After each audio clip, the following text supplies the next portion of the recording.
There was a road that was not really a road. It crossed deserts, mountains, and empires. It carried silk, gold, and spices. But the real cargo was money and power.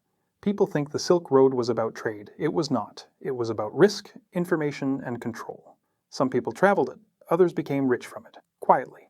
This story looks like history, but it is also a story about incentives. The Silk Road did not just move goods, it moved opportunity, it rewarded the people who understood risk, it punished the people who misunderstood it, it created new classes of wealthy traders, it reshaped cities, it redirected power, it turned a pathway into an economic engine, and it turned ordinary people into millionaires by the standards of their time. We begin over 2,000 years ago, across Asia, from China through Central Asia, toward the Middle East and Europe. There was no single straight line, no marked highway, only networks, caravans, routes that changed with weather, danger, and politics.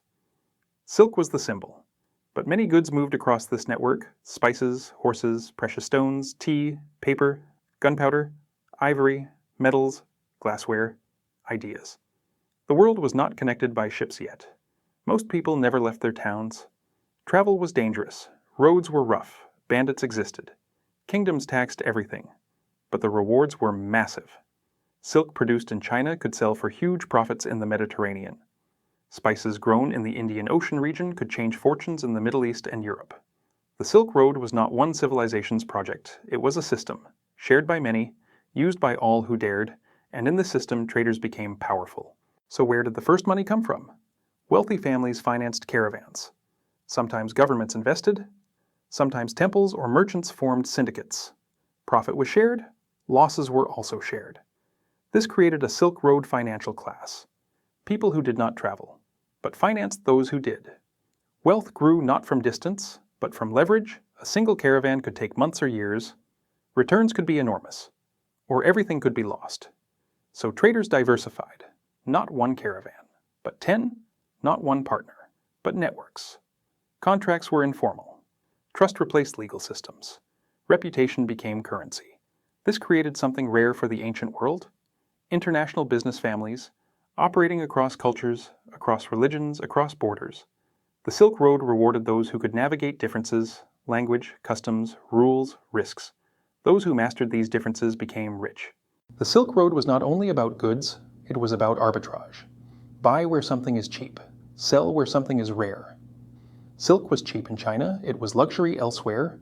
Horses were abundant in Central Asia, they were priceless in China.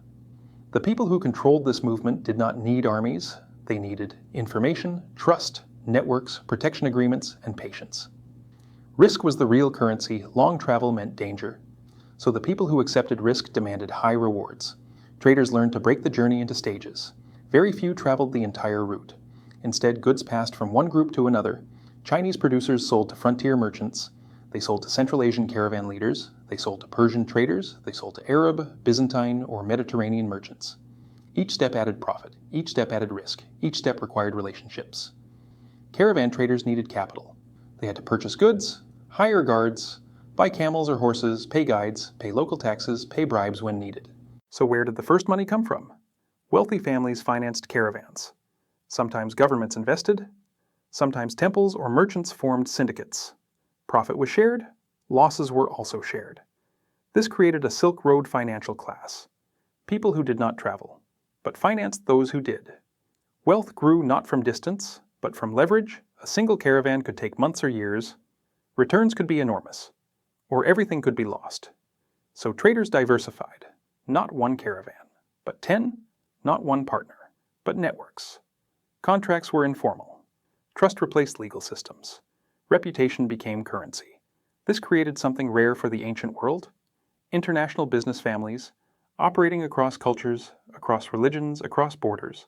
The Silk Road rewarded those who could navigate differences, language, customs, rules, risks. Those who mastered these differences became rich. Wealth reshaped the map. Small towns became trade capitals. Caravan stops became cities. Markets expanded. Caravanserais appeared.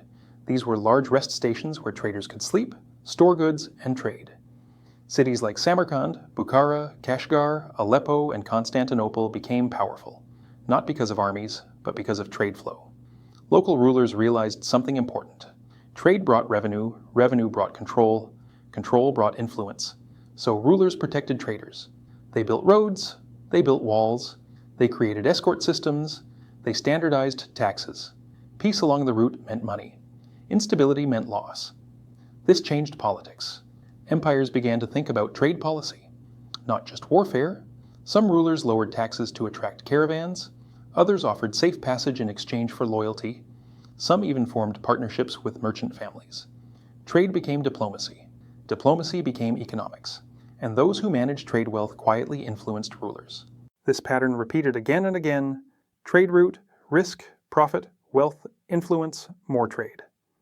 The Silk Road did not create riches for everyone. It rewarded those who understood geography, those who built networks, those who managed risk, those who stayed neutral in politics when possible, those who reinvested, it punished, those who gambled everything, those who ignored risk, those who failed to secure protection, those who lost trust. The same traders often financed caravans across generations, families built dynasties, children inherited networks, grandchildren inherited systems. Wealth was not based on land alone anymore, it was based on knowledge. And this wealth migrated. As routes shifted, as empires rose and fell, the Silk Road outlived many rulers, because incentives did not change. Where there is difference in price, there is opportunity. Where there is opportunity, there are traders. And where there are traders, there is wealth. How did people actually become rich? It was not luck, it was structure. First, they controlled supply. Access to silk, spices, or horses meant control over price. Second, they built trade monopolies in sections of the route, not official monopolies, practical ones. They owned caravans, they controlled storage, they controlled transport, they controlled information. Third, they diversified. One caravan carried silk, another carried jade, another carried spices, another carried textiles. Loss in one journey did not destroy them. Fourth, they acted as early bankers. They stored wealth for others, they loaned money, they charged interest, they financed new caravans, they also used letters of credit. Instead of carrying gold, traders carried written guarantees. A trader could deposit money in one city, receive a document, travel thousands of miles, withdraw equivalent value later. This reduced theft risk. It increased trust. This was financial innovation, created by necessity, strengthened by trade. Wealth also came from currency exchange. Different regions had different coins, different metals, different weights. Traders who understood this system made profit, quietly. And because wealth flowed through them, power followed. They sponsored mosques, temples, and public works. They influenced rulers without taking the throne. They became the invisible class. Not kings, not soldiers, but necessary. Without them, trade stopped. And if trade stopped, cities fell. The Silk Road was not only economic, it was psychological. Traders developed a certain mindset, they thought long-term, they accepted uncertainty, they trusted slowly, they protected reputation, they valued neutrality, they avoided unnecessary conflict. They also developed information advantage. They knew which cities were growing, which rulers were unstable, which routes were unsafe, which markets were paying more. Information was profit. They also learned to adapt to culture. They changed clothing when needed. They learned local customs. They spoke multiple languages. They became global before the world became global. And this mindset repeated across generations. Patterns formed. Skills became traditions. This is why the Silk Road did not just move goods, it moved ways of thinking. You may think this story belongs to the past. It does not. The same Silk Road logic exists today. Price differences create opportunity. Networks create wealth. Risk creates reward. Information creates advantage. Trust creates power. Finance multiplies everything. Old caravan traders have become modern investors. Caravan families have become international trading corporations. Letters of credit have become digital finance systems. Caravanserais have become logistics hubs and ports. The incentives did not change, only the tools changed. Today, the world looks connected, but the core behavior remains ancient. Transport goods, manage risk, control information, build networks, scale trust. That is the Silk Road, alive, every day, in modern form. The Silk Road was never just a road, it was a system. It created winners, it created losers, it created new kinds of wealth, it rewarded patience, it rewarded intelligence, it rewarded neutrality, it rewarded trust. It showed that power does not always come from the sword. Sometimes it comes from the ability to move goods, to move money, to move ideas. And it showed something else, something simple, something permanent. Where there is opportunity, there will always be people who see it before others.